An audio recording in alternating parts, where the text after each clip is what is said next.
I'd like to tell you about the strangest secret in the world. Some years ago, the late Nobel Prize-winning Dr. Albert Schweitzer was being interviewed in London, and a reporter asked him, "Doctor, what's wrong with men today?"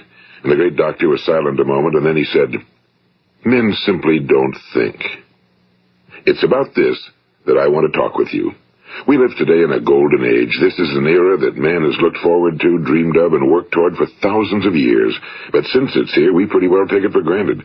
We in America are particularly fortunate to live in the richest land that ever existed on the face of the earth, a land of abundant opportunity for everyone.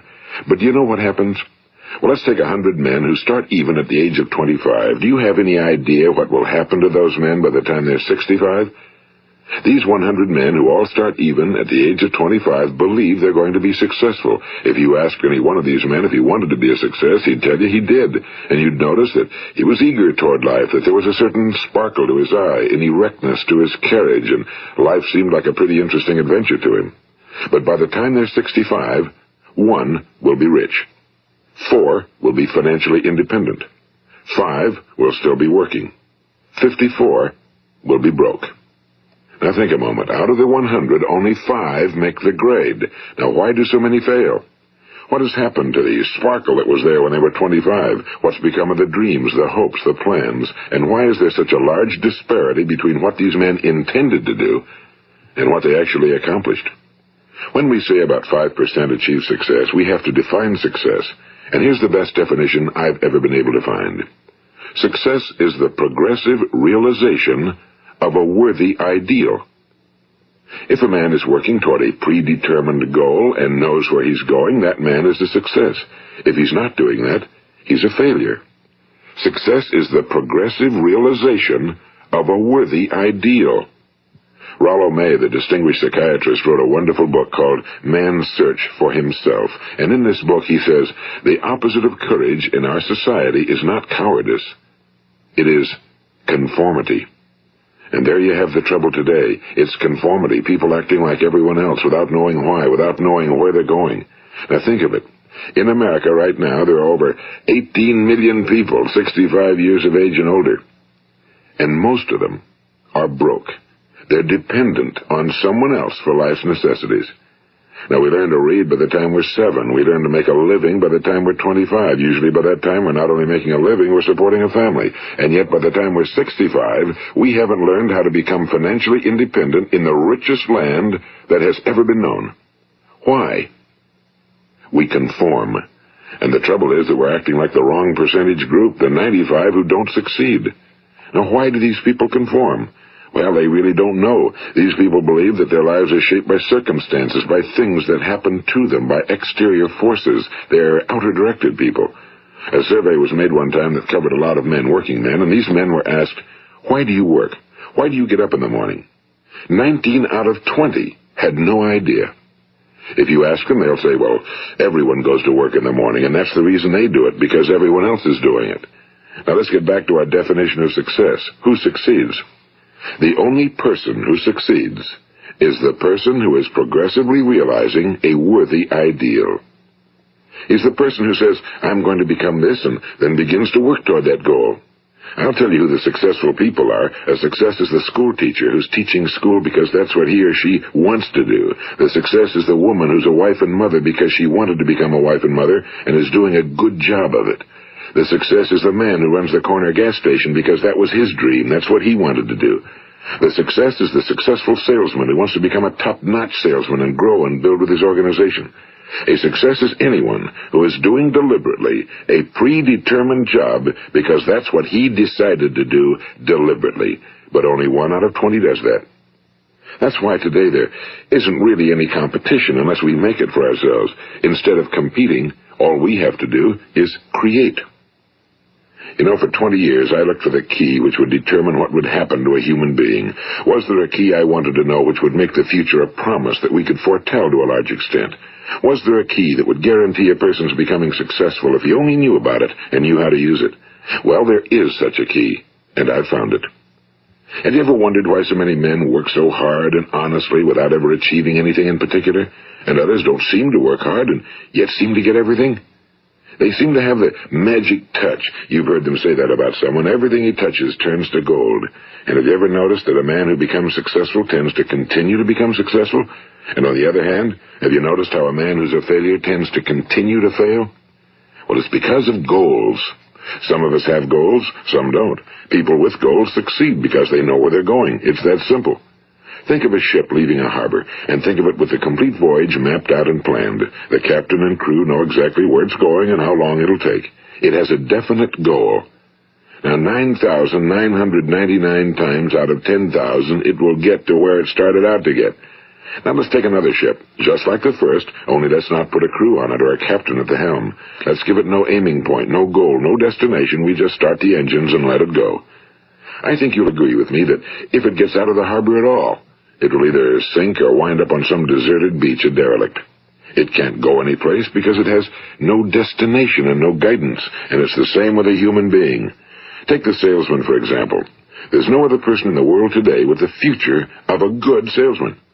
Selling is the world's highest paid profession, if we're good at it and if we know where we're going. Every company needs top-notch salesmen, and they reward those men. The sky's the limit for them. But how many can you find? Someone once said the human race is fixed, not to prevent the strong from winning, but to prevent the weak from losing. The American economy today can be likened to a convoy in time of war. The entire economy is slowed down to protect its weakest link, just as the convoy had to go at the speed that would permit its slowest vessel to remain in formation. That's why it's so easy to make a living today. It takes no particular brains or talent to make a living and support a family today. So we have a plateau of so-called security, if that's what a person's looking for. But we do have to decide how high above this plateau we want to aim. Now let's get back to the strangest secret in the world, the story that I wanted to tell you today. Why do men with goals succeed in life and men without them fail? Well, let me tell you something which, if you really understand it, will alter your life immediately. If you understand completely what I'm going to tell you from this moment on, your life will never be the same again. You will suddenly find that good luck just seems to be attracted to you. The things you want just seem to fall in line, and from now on you won't have the problems, the worries, the gnawing lump of anxiety that perhaps you've experienced before. Doubt, fear, well, they'll be things of the past. Here's the key to success and the key to failure. We become what we think about. Now let me say that again. We become what we think about. Throughout all history, the great wise men and teachers, philosophers and prophets have disagreed with one another on many different things. It's only on this one point that they are in complete and unanimous agreement. Listen to what Marcus Aurelius, the great Roman emperor, said. A man's life is what his thoughts make of it. Disraeli said this, everything comes if a man will only wait. I've brought myself by long meditation to the conviction that a human being with a settled purpose must accomplish it, and that nothing can resist a will that will stake even existence for its fulfillment. Ralph Waldo Emerson said this, a man is what he thinks about all day long. William James said, the greatest discovery of my generation is that human beings can alter their lives by altering their attitudes of mind. And he also said, we need only in cold blood act as if the thing in question were real, and it will become infallibly real by growing into such a connection with our life that it will become real. It will become so knit with habit and emotion that our interest in it will be those which characterize belief. And he also said, if you only care enough for a result, you will almost certainly attain it. If you wish to be rich, you will be rich. If you wish to be learned, you will be learned. If you wish to be good, you will be good. Only you must then really wish these things and wish them exclusively, and not wish at the same time 100 other incompatible things just as strongly. In the Bible you read in Mark 9:23, if thou canst believe, all things are possible to him that believeth. My old friend Dr. Norman Vincent Peale put it this way, this is one of the greatest laws in the universe. Fervently do I wish I had discovered it as a very young man. It dawned upon me much later in life, and I found it to be one of the greatest, if not my greatest discovery outside of my relationship to God. The great law, briefly and simply stated, is that if you think in negative terms, you will get negative results. If you think in positive terms, you will achieve positive results. That is the simple fact, he went on to say, which is at the basis of an astonishing law of prosperity and success. In 3 words, believe and succeed. William Shakespeare put it this way: our doubts are traitors and make us lose the good we oft might win by fearing to attempt. George Bernard Shaw said, people are always blaming their circumstances for what they are. I don't believe in circumstances. The people who get on in this world are the people who get up and look for the circumstances they want, and if they can't find them, make them. Well, it's pretty apparent, isn't it? And every person who discovered this for a while believed that he was the first one to work it out. We become what we think about.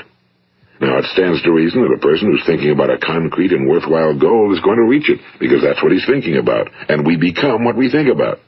Conversely, the man who has no goal, who doesn't know where he's going, and whose thoughts must therefore be thoughts of confusion and anxiety and fear and worry, becomes what he thinks about. His life becomes one of frustration and fear and anxiety and worry. And if he thinks about nothing, he becomes nothing. Now, how does it work? Why do we become what we think about? Well, I'll tell you how it works as far as we know. Now, to do this, I want to tell you about a situation that parallels the human mind. Suppose a farmer has some land, and it's good fertile land. Now, the land gives the farmer a choice. He may plant in that land whatever he chooses. The land doesn't care. It's up to the farmer to make the decision. Now, remember, we're comparing the human mind with the land because the mind, like the land, doesn't care what you plant in it. It will return what you plant, but it doesn't care what you plant. Now, let's say that the farmer has 2 seeds in his hand. One is a seed of corn. The other is nightshade, a deadly poison. He digs 2 little holes in the earth, and he plants both seeds, one corn, the other nightshade. He covers up the holes, waters, and takes care of the land, and what will happen? Invariably, the land will return what's planted. As it's written in the Bible, as ye sow, so shall ye reap. Now remember, the land doesn't care. It'll return poison in just as wonderful abundance as it will corn. So up come the 2 plants, one corn, one poison. Now, the human mind is far more fertile, far more incredible and mysterious than the land, but it works the same way. It doesn't care what we plant. Success, failure. A concrete, worthwhile goal, or confusion. Misunderstanding, fear, anxiety, and so on. But what we plant, it must return to us. You see, the human mind is the last great unexplored continent on Earth. It contains riches beyond our wildest dreams. It will return anything we want to plant. Now, you might say, well, if that's true, why don't people use their minds more? Well, I think they figured out an answer to that one, too. Our mind comes as standard equipment at birth. It's free, and things that are given to us for nothing we place little value on. Things that we pay money for, we value. The paradox is that exactly the reverse is true. Everything that's really worthwhile in life came to us free. Our minds, our souls, our bodies, our hopes, our dreams, our ambitions, our intelligence, our love of family and children and friends and country, all these priceless possessions are free. But the things that cost us money are actually very cheap and can be replaced at any time. A good man can be completely wiped out and make another fortune. He can do that several times. Even if our home burns down, we can rebuild it. But the things we got for nothing, we can never replace. The human mind isn't used because we take it for granted. Familiarity breeds contempt. It can do any kind of job we assign to it, but generally speaking, we use it for little jobs instead of big, important ones. Universities have proved that most of us are operating on about 10% or less of our abilities. So decide now, what is it you want? Plant your goal in your mind. It's the most important decision you'll ever make in your entire life. What is it you want? Do you want to be an outstanding salesman? A better worker at your particular job? Do you want to go places in your company? In your community? Do you want to get rich? All you've got to do is plant that seed in your mind, care for it, work steadily toward your goal, and it will become a reality. It not only will, there's no way that it cannot. You see, that's a law, like the laws of Sir Isaac Newton, the laws of gravity. If you get on top of a building and jump off, you'll always go down. You'll never go up, and it's the same with all the other laws of nature. They always work. They're inflexible. Think about your goal in a relaxed, positive way. Picture yourself in your mind's eye as having already achieved this goal. See yourself doing the things you will be doing when you've reached your goal. Ours has been called the phenobarbital age, the age of ulcers and nervous breakdowns and tranquilizers. At a time when medical research has raised us to a new plateau of good health and longevity, far too many of us worry ourselves into an early grave trying to cope with things in our own little personal ways without learning a few great laws that will take care of everything for us. These things we bring on ourselves through our habitual way of thinking. Every one of us is the sum total of his own thoughts. He is where he is because that's exactly where he really wants to be, whether he'll admit that or not. Each of us must live off the fruit of his thoughts in the future, because what you think today and tomorrow, next month and next year, will mold your life and determine your future. You're guided by your mind. I remember one time I was driving through eastern Arizona, and I saw one of those giant earth-moving machines roaring along the road at about 35 miles an hour with what looked like 30 tons of dirt in it. A tremendous, incredible machine, and there was a little man perched way up on top with the wheel in his hands guiding it. And as I drove along, I was struck by the similarity of that machine to the human mind. Just suppose you're sitting at the controls of such a vast source of energy. Are you going to sit back and fold your arms and let it run itself into a ditch? Or are you going to keep both hands firmly on the wheel and control and direct this power to a specific, worthwhile purpose? It's up to you. You're in the driver's seat. You see, the very law that gives us success is a two-edged sword. We must control our thinking.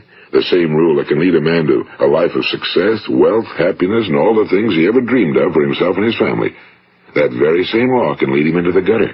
It's all in how he uses it, for good or for bad. This is the strangest secret in the world. Now, why do I say it's strange, and why do I call it a secret? Actually, it isn't a secret at all. It was first promulgated by some of the earliest wise men, and it appears again and again throughout the Bible, but very few people have learned it, understand it.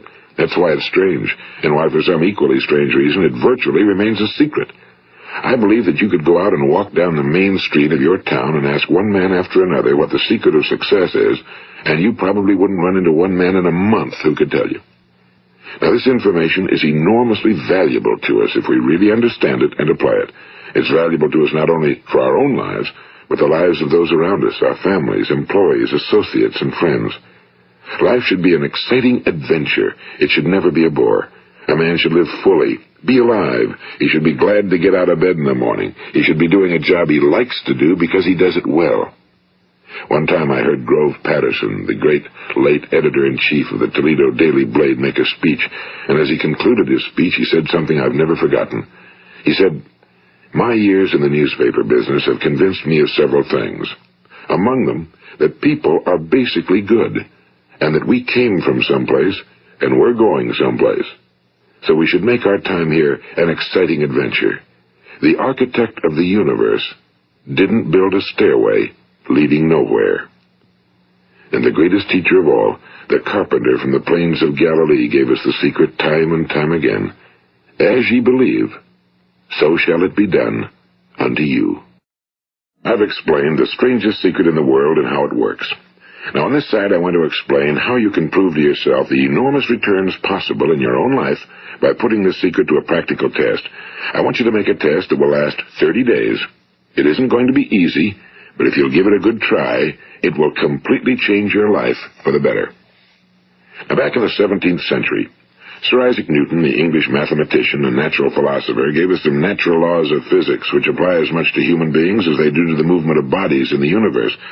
And one of these laws is that for every action, there is an equal and opposite reaction. Simply stated, as it applies to you and me, it means we can achieve nothing without paying the price. The results of your 30-day experiment will be in direct proportion to the effort you put forth. To be a doctor, you must pay the price of long years of difficult study. To be successful in selling, and remember that each of us succeeds to the extent of his ability to sell. Selling our families on our ideas, selling education in schools, selling our children on the advantages of living the good and honest life, selling our associates and employees on the importance of being exceptional people.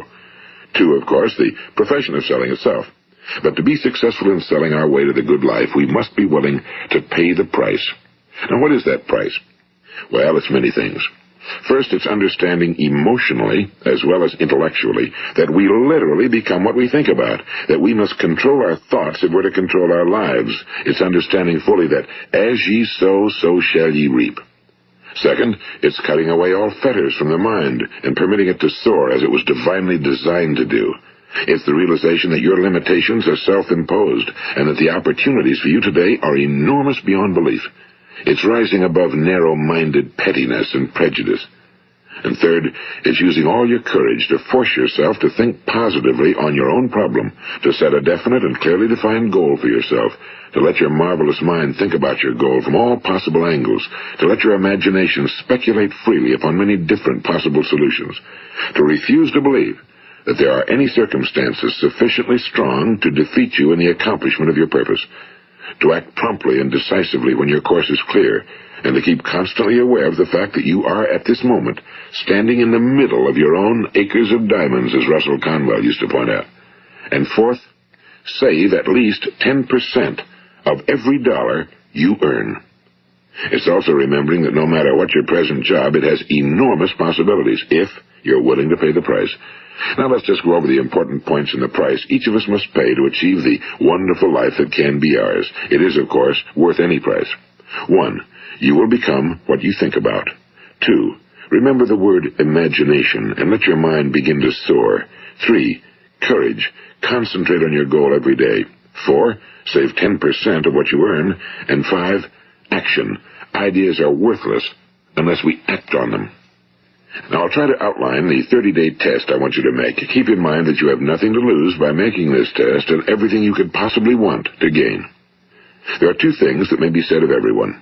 Each of us wants something, and each of us is afraid of something.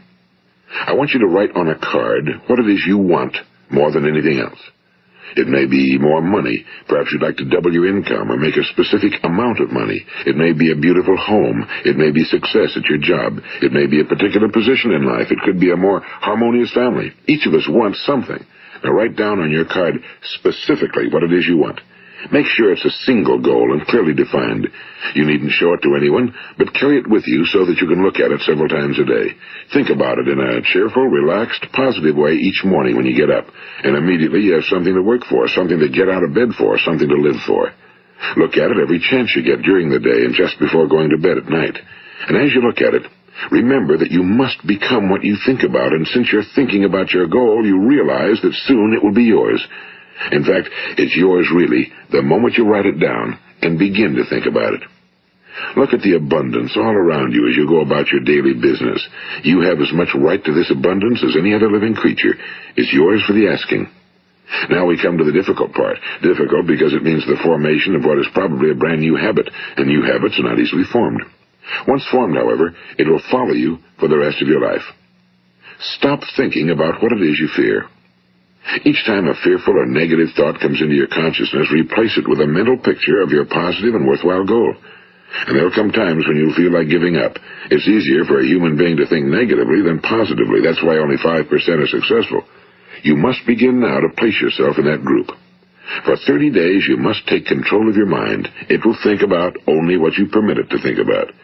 Each day for this 30-day test, do more than you have to do. In addition to maintaining a cheerful, positive outlook, give of yourself more than you've ever done before. Do this knowing that your returns in life must be in direct proportion to what you give. The moment you decide on a goal to work toward, you're immediately a successful person. You are then in that rare and successful category of people who know where they're going. Out of every 100 people, you belong to the top 5. Don't concern yourself too much with how you're going to achieve your goal. Leave that completely to a power greater than yourself. All you have to do is know where you're going. The answers will come to you of their own accord and at the right time. Remember these words from the Sermon on the Mount, and remember them well. Keep them constantly before you this month of your test. Ask, and it shall be given you. Seek, and ye shall find. Knock, and it shall be opened unto you. For every one that asketh receiveth, and he that seeketh findeth, and to him that knocketh it shall be opened. It's as marvelous and as simple as that. In fact, it's so simple that in our seemingly complicated world, it's difficult for an adult to understand that all he needs is a purpose and faith. For 30 days, Do your very best. If you're a salesman, go at it as you've never done before, not in a hectic fashion, but with the calm, cheerful assurance that time well spent will give you the abundance in return you deserve and want. If you're a homemaker, devote your 30-day test to completely giving of yourself without thinking about receiving anything in return, and you'll be amazed at the difference it makes in your life. No matter what your job, do it as you've never done it before for 30 days. And if you've kept your goal before you every day, you'll wonder and marvel at this new life you've found. Dorothea Brand, the outstanding editor and writer, discovered it for herself and tells about it in her fine book, Wake Up and Live. Her entire philosophy is reduced to the words, act as though it were impossible to fail. She made her own test with sincerity and faith, and her entire life was changed to one of overwhelming success. Now, you make your test for 30 full days. Don't start your test until you've made up your mind to stick with it. You see, by being persistent, you're demonstrating faith. Persistence is simply another word for faith. If you didn't have faith, you'd never persist. If you should fail during your first 30 days, by that I mean suddenly find yourself overwhelmed by negative thoughts, you've got to start over again from that point and go 30 more days. Gradually, your new habit will form until you find yourself one of that wonderful minority to whom virtually nothing is impossible. And don't forget the card. It's vitally important as you begin this new way of living. On one side of the card, write your goal, whatever it may be.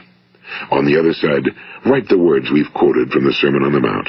Ask, and it shall be given you. Seek, and ye shall find. Knock, and it shall be opened unto you. Nothing great was ever accomplished without inspiration.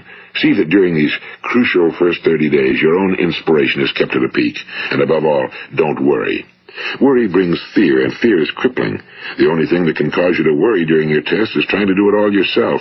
Know that all you have to do is hold your goal before you. Everything else will take care of itself.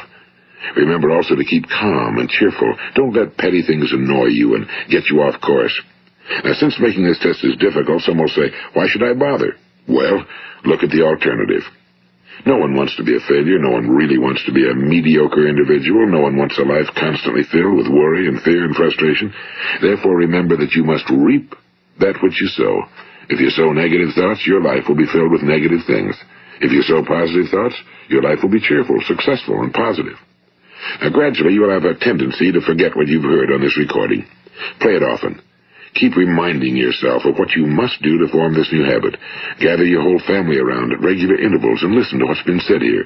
You know, most men will tell you that they want to make money without understanding the law.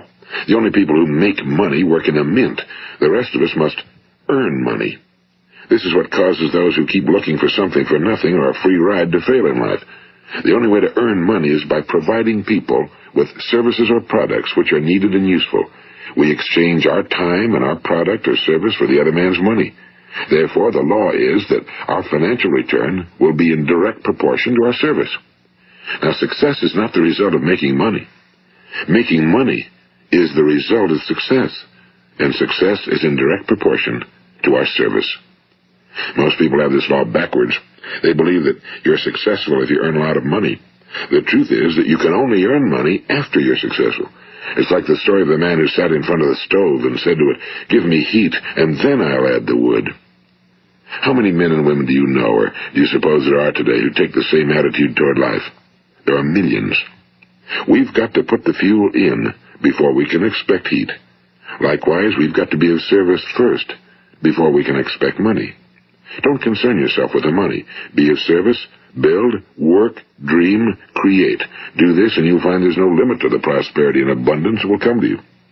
Prosperity, you know, is founded upon a law of mutual exchange. Any person who contributes to prosperity must prosper in turn himself. Sometimes the return will not come from those you serve, but it must come to you from someplace, because that's the law. For every action, there is an equal and opposite reaction. As you go daily through your 30-day test period, remember that your success will always be measured by the quality and quantity of service you render, and money is a yardstick for measuring this service. No man can get rich himself unless he enriches others. Now, there are no exceptions to a law. You can drive down any street in America and from your car estimate the service that's being rendered by the people living on that street. Had you ever thought of this yardstick before? It's interesting. Some, like ministers and priests and other devoted people, measure their returns in the realm of the spiritual, but again, their returns are equal to their service.